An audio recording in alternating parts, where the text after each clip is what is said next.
Hey, community team, just drop it in here for a moment. I had been thinking for some time about doing something like this, where I regularly or semi-regularly send you guys some thoughts and just some notes and some feedback on our communion time.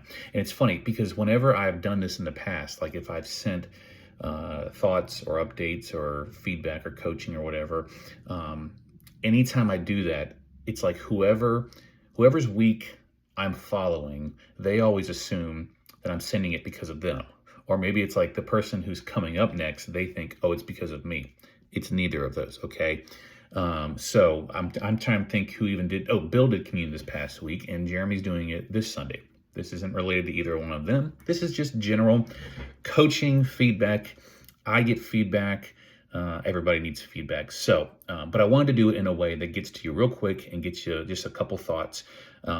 Because I know that for some of you guys, email is the last thing you want to see. You've seen it all day. You don't want to look at it. But I know everybody gets stuff to their phones. So from time to time, I'm going to send you these videos. I'm going to probably do this with some of our other teams within the church as well. But when you get these, I'm going to do my best to keep them to just like a couple minutes long so it doesn't take forever and so the file isn't real big, but so you can get a little bit of coaching. So if this is the first time obviously this is the first time we've gotten this, but as you watch this for the first time, if you don't have a good moment to pause and watch this, save it for later.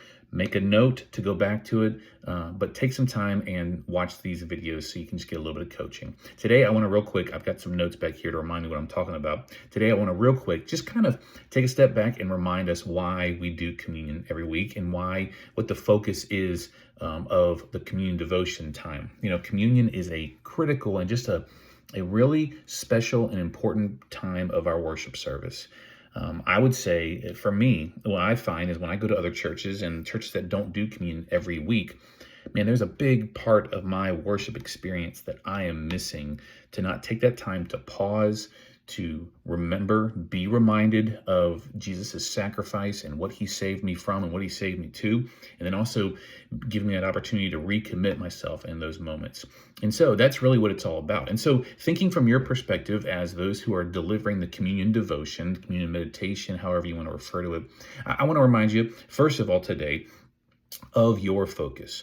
You know, we try to, within our services at SCC, to have sort of a theme and kind of a thought so that when people walk out of here, after singing songs, hearing a devotion, even about the sermon, that they walk away with kind of like a very major theme, and communion plays into that. And I'd love for you to continue to do that. But sometimes there's a tendency for those things, for the communion devotion, to drift into more of a mini sermon.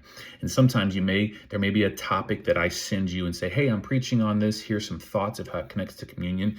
And sometimes it's easy for those devotions that get shared to kind of end up being mostly about that topic.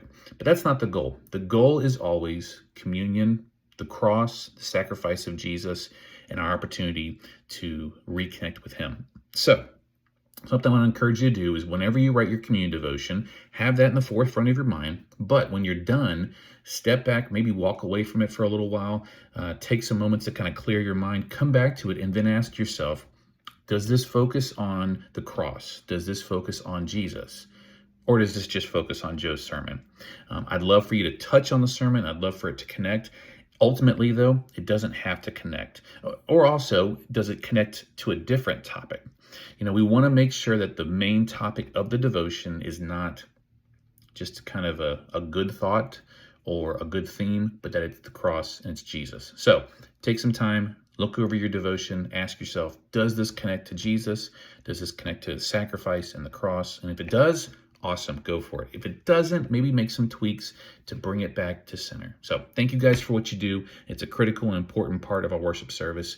I'll jump back in here maybe next week or the week after and give you some more thoughts. Thanks.